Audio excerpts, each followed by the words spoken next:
This isn't hurting, but it's extremely difficult to wield this thing. Alright. Engage pincers. Alright.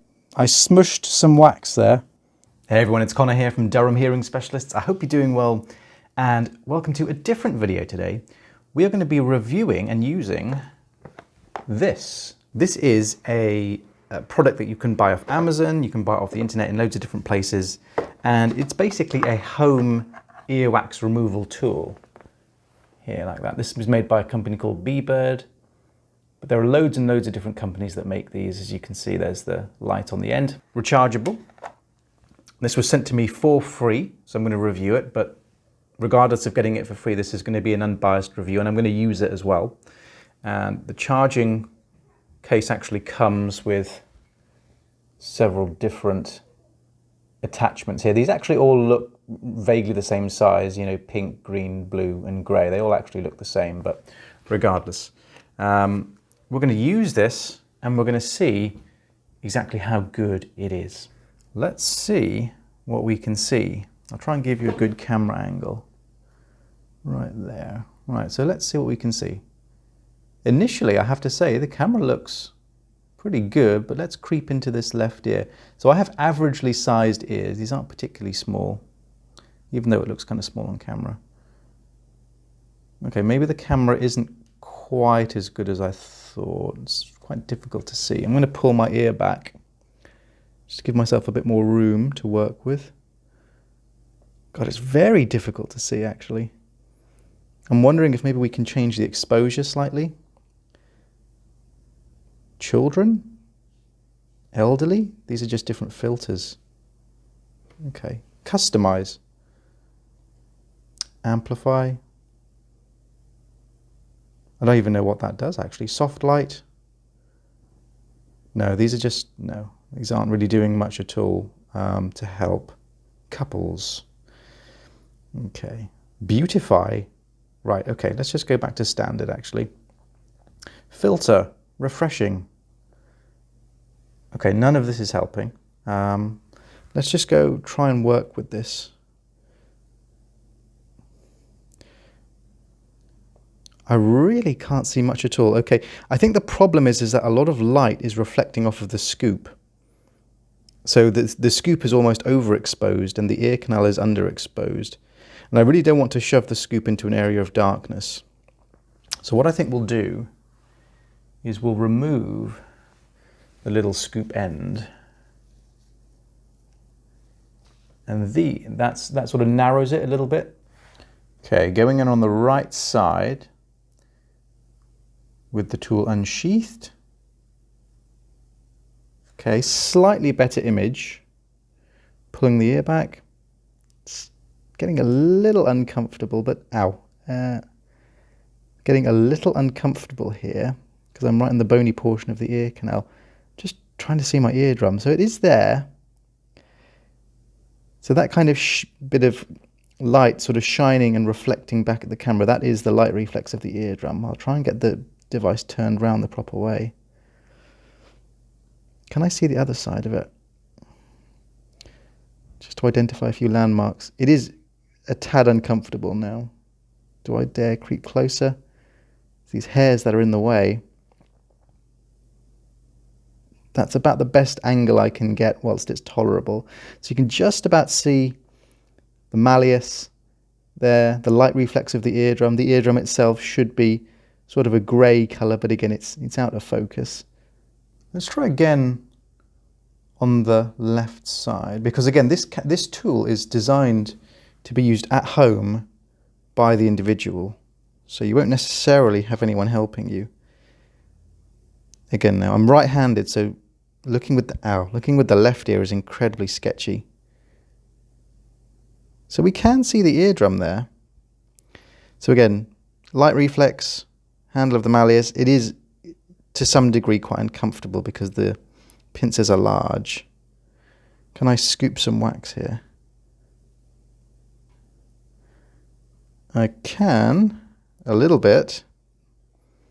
Quite awkward with the left hand, but I can get a little bit. Not much. It's really just about getting the angle. So There. I am frighteningly close now to the eardrum, but there it is. Okay. It's a shame that there's no focusing on this. That would be good. Grab some wax on the way out. So I'm going to pull my ear back. I still really can't see very well. I can see just at the end of the scoop, but that's not really good enough. Some more wax there. Scoop round. Okay. So at that angle there, I can see down the canal a little bit. Let's get that wax. Not bad. Really, if your ear's not bothering you, then you shouldn't really be poking around in it. But I am doing this purely for science and, of course, your viewing pleasure. So there's some wax right there. Now, an interesting feature of this particular model is that the pincers can open. So if I tap, instead of ear picker, we'll go tweezers. And I can simply tap here. Ooh, that's nice. Can I grab onto this wax? Again, very difficult to see what I'm doing here. Maybe if I go at it from the side, like that. This isn't hurting, but it's extremely difficult to wield this thing. All right. Engage pincers. All right. I smushed some wax there. Didn't work as well as I thought. There. Maybe I can just kind of hook it with the pincers. Damn it. Again, that's the danger, really, pushing the wax further in. Come round the back. Can I get this piece of wax? No. I'm right-handed, so this is extremely difficult for me. Come on. That's it. Maybe if I spread the pincers out, that'll be easier. Nope. Come on. God, everything's in reverse when you're doing it with your left hand. Right. Okay. All right. Okay, so we managed to see both eardrums. It wasn't a terribly good image. It was out of focus. It was a little dark, but we managed to visualize it, which is good. Although with a degree of discomfort, I must say, just by virtue of the fact that the actual end of the instrument is quite large. The question that I'm sure you're all asking is this good? Should you get one? It's okay. The camera needs to be a lot better. A lot of the time I was simply plunging the scoop into a dark area and I really couldn't see what I was doing.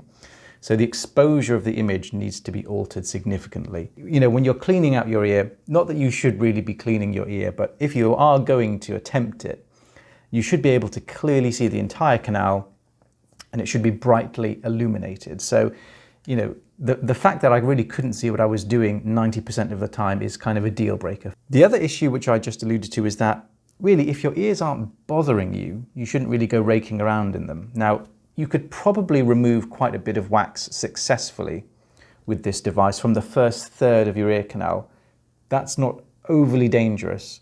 But to be honest, you're far, far better off going to see your doctor, nurse, or audiologist such as myself. Because, even if you are quite skilled with this, the likelihood is you will probably end up pushing some wax further down. You might remove some wax, but you might also push a lot down. So you're far better off seeing a professional who can remove it for you. So there we go. This was a review of the Bebird home earwax removal video tool, if that's what it's called. They sent this to me for free, so although it wasn't a glowing review, thank you very much nonetheless for sending it through. I really appreciate it. So if you have any questions, comments, leave them down below and I will try my very best to get back to you. And of course, I will see you on the next video.